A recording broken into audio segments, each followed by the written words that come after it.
stuck at home, it's raining outside, you're bored, your dog's bored. If you've got a t-shirt, an old t-shirt, a pair of scissors, some tape, you and your dog will both be happy. You can make a dog toy. Meet me back here. Okay, got your stuff. So we want to use a t-shirt that probably you can't wear anymore, and you also wouldn't donate. Maybe you wouldn't give it to Goodwill or sell it at a garage sale or even hand it down to someone else, because reusing it that way would probably be best first. You want to use something that maybe you entirely have grown out of, you don't know anyone you can donate it to, or maybe it's got a stain or something on it. Dogs don't really care about stains, and matter of fact, they might like it if it's a food stain. So the first thing we want to do with our shirt is cut off the sleeves and also the neck of the t-shirt. So let's do that part together real quick. It's easier to cut through the t-shirt when you don't have so many seams to get through, so we're just gonna cut those off right at the beginning. And make sure you use good sharp scissors, but ask mom and dad first. So we're gonna start cutting strips of t-shirt starting at the bottom here. So that hem that's on the bottom, this thicker part, I'm gonna cut that off. We're probably not gonna use that part, so we'll just cut that off. You can use it for something else. Sometimes I use these for tying up tomato plants when they get kind of crazy and they want to fall over. So you can save this for your garden if you want to.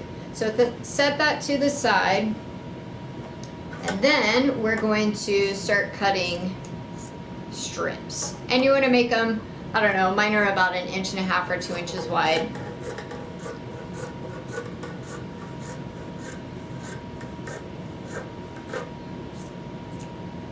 Okay, so now you've got this loop, and you want to cut the ends of it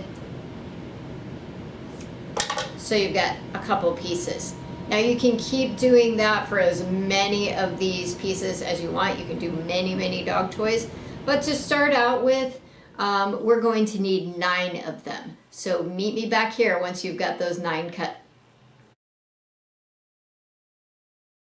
Okay, do you have your 9 pieces cut? I switched t-shirts, so yeah, it's a different color, but it will still work. Now this is where your piece of tape is going to come in really handy. If you don't have someone who can hold pieces for you while you braid, because we're going to be braiding, then you might need some tape. So take 3 pieces and tie a knot in the end of it.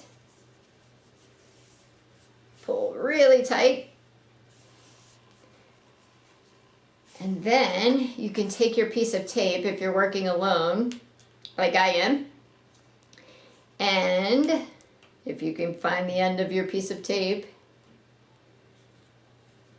there it is. Tape it down to your table, just to hang on to it. This works better if you've got stronger tape, like duct tape, but for now this will work for me. So we're going to braid. If you've never braided before, this is a new skill that you can learn. Yay, new skills. So you want to take the outside, bring it over the inside, outside, over the inside, outside, over the inside, and so on. Just keep braiding all the way down, and you really want to make this pretty tight as you're braiding, because dogs are really strong. They've got strong mouths, so they can rip things apart pretty easily if it's loose. So make it nice and tight, keep braiding, and we want to do this 3 times. So these 6 strands that are left, you're going to take the next 3, do the same thing, make 1 more braid, and the next 3, make another braid. Then meet me back here again.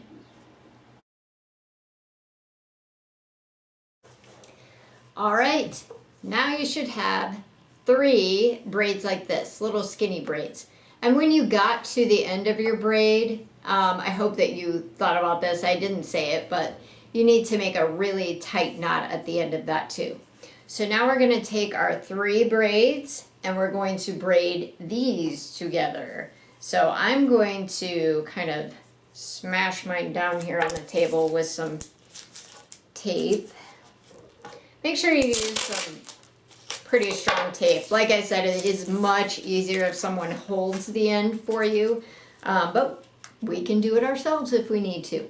So we're going to do the same thing that we did before with braiding. We're going to go outside to inside, outside to inside, over and over. And again, make it as tight as you can make it, because dogs can really, really shred some toys. See how I'm doing this? Keep going, keep going. Keep going. And you've probably guessed already, we're gonna make knots in both ends, and they're gonna be really, really big knots. Okay. Now, this is where we're gonna get really patient. We're gonna stretch this out a little bit, and we're gonna take this end, take all of that material in your hand, and it's okay if you're overlapping the braid when you make this knot. Pull all of that together, and you kind of have to muscle it, move that knot to the end of it, okay? Do the same thing over here, big old knot. Get all those tails going through. And push the knot to the end while it's still a little bit loose. And there you go. There's your dog pull toy. Dogs love this. They can shake it. You can play tug of war with them. You can play catch. So have fun with it.